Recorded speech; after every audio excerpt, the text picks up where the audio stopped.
Today we've brought three philosophers, Jeremy Bentham, Immanuel Kant, and John Rawls, to debate how their principles apply to certain clauses of the Radnor High School Handbook.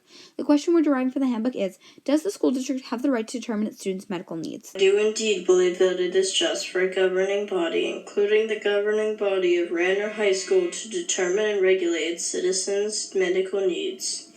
I believe that the school district should be allowed to determine the medical needs of the students as it provides for a level of equality. I do not believe that Radnor High School should have the authority over its students' medical decisions.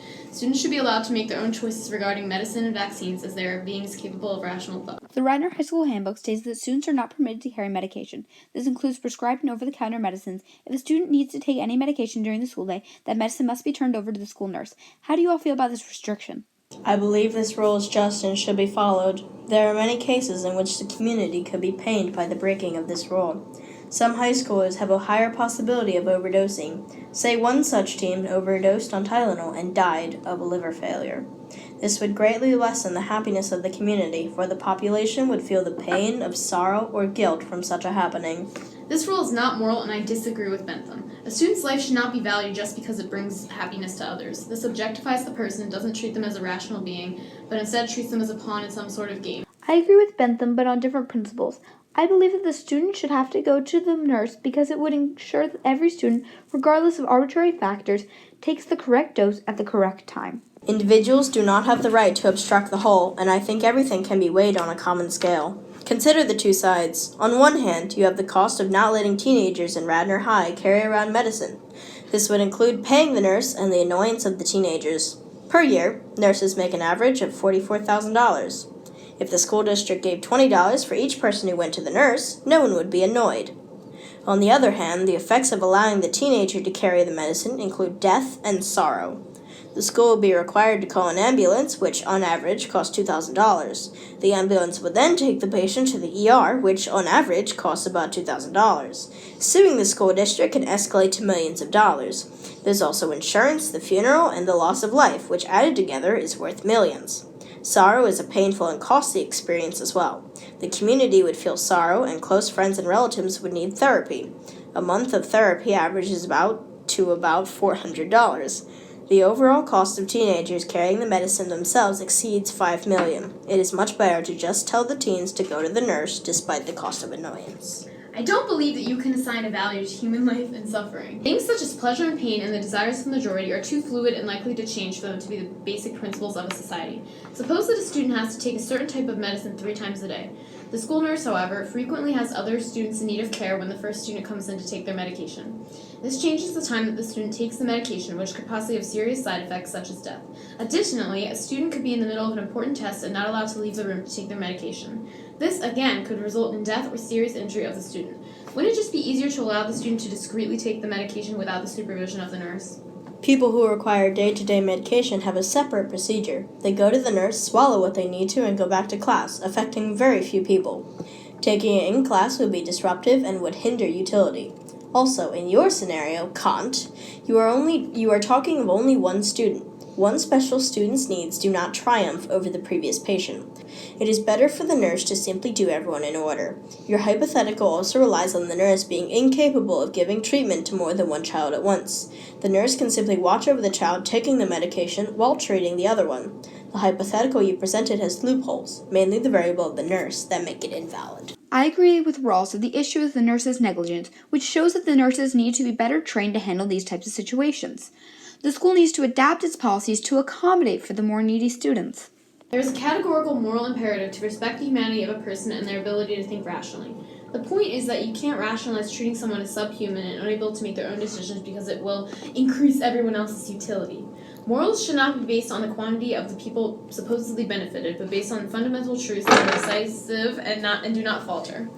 The school policy relies on too many arbitrary factors, such as someone's predisposition to have a drug addiction or a nurse's negligence. One such unfortunate child suffers from many medical illnesses, forgetfulness, and a history of drug addiction. If the child carries their own medicine, they might refuse to take it, take too much, or forget to take it. By forcing them to give their medicine to the nurse, they are ensuring that they use the medicine to help themselves and don't abuse or misuse it. I agree with Rawls, although it is not for the least fortunate. Think of the wholes. And to you, Kant. The whole is always the most important factor. Is it more important to benefit an individual or society as a whole? Forcing someone to take medication is not respecting them as a human being. You cannot universalize the principle you are suggesting, Bentham. No matter how many people will be helped, no matter how many disadvantaged people will gain leverage, you cannot solely rely on that to determine the morality of a decision. One must live by setting certain principles that are unconditional no matter what the issue is. Allowing someone to harm themselves by overdosing, which could be prevented, seems immoral. By restricting the self-carrying of drugs, you are preventing the student from slipping into drug addiction, limiting the selling of drugs to other students, and helping to give students the opportunity to have their medication administered by a qualified professional. We have to help promote equality in the education system and in all of society. The second piece we pulled from the Radnor High School Handbook talks about how the students have to be immunized against a variety of communicable diseases in order to be enrolled in the school.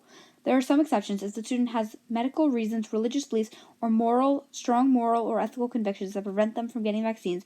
They may abstain from receiving them. This is a good rule, and the vaccine should remain mandatory. The only objection I have is the exceptions to people who have religious beliefs or philosophical, strong moral, or ethical convictions that prevent them from getting vaccines. Vaccines should not be mandatory. High school students should not be forced to be immunized if it goes against their personal moral. By forcing students to get vaccines in order to benefit the majority, the school administration is not respecting those who wish to abstain from the vaccines as human beings. I agree that the school should be allowed to tell students to get vaccines because it allows the entire society to benefit, including the least fortunate, as long as the school district provides a way for impoverished people to get access to vaccinations. Those who do not believe in getting vaccines should still be required to get vaccinated. One person who is not vaccinated could endanger everyone. This would decrease utility and happiness on a massive scale should everyone get sick. Say a child's parents refuse to allow the schools to give the child a vaccine. This would cause the child to not be immune to the sicknesses and get sick. The disease would manifest in the child and could possibly evolve and spread to other children. Everyone who did get the vaccine would then get sick through this newly evolved disease. This would greatly decrease happiness as the other people would not be happy with being sick. By choosing to do something because of the consequences that come from it, Bentham, you are not acting freely or morally. You are acting on your desires and therefore not taking advantage of your ability to comprehend and engage in rational thought. We should not fall victim to our primal wants of a healthy, disease-free society and instead make autonomous decisions based on the morality of an action. Unless we are making decisions based on a categorical imperative and not because of the outcome, we are not acting with our full liberty. I agree with Bentham that everyone should get the vaccine. However, it is not right to do it for the purpose of deriving pleasure. It should be done because it benefits the least fortunate people by preventing them from illness which could result in high medical bills or cause them to take sick days from work or school. This is what I mean, Rawls. It is for the benefit of the whole, as no one wants the pain of being sick, nor do they want the pain of paying a high cost.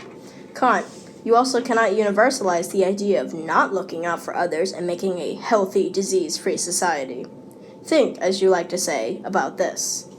If everyone did not have the goal of bettering society or making a more safe and healthy environment where everyone is happy, where would we be? But Bentham, a safe and healthy environment can be made while still respecting the humanity of the minority. No, I don't agree with you at all, Kant. If every time the child wanted to choose for themselves and they were allowed to, this would break down the idea of listening to elders. The adults would hold no power, and children, before they are educated in your moral ways, would run rampant.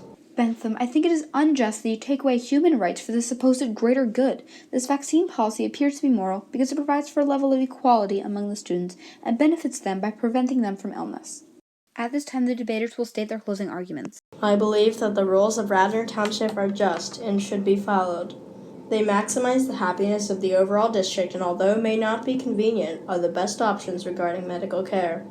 The Radnor Township School District has the right to determine its students' medical needs and procedures. It is my firm and unwavering belief that Radnor High School should not force its students to get vaccines without their consent, nor should they confiscate their medication and allow them to access it only in the nurse's office. High school students are capable of making autonomous decisions, and they should be allowed to do so. Being influenced to make a choice that goes against one's personal beliefs just because it benefits the many is immoral and very dangerous to the concept of universal human rights. I believe that the Radnor Township School District has a right to determine the students' medical needs because it ensures that all students are getting the proper health care and that the least fortunate students are taken care of medically. I think the decision ultimately is whether the society values its pleasure, the individual's rights, or overall equality.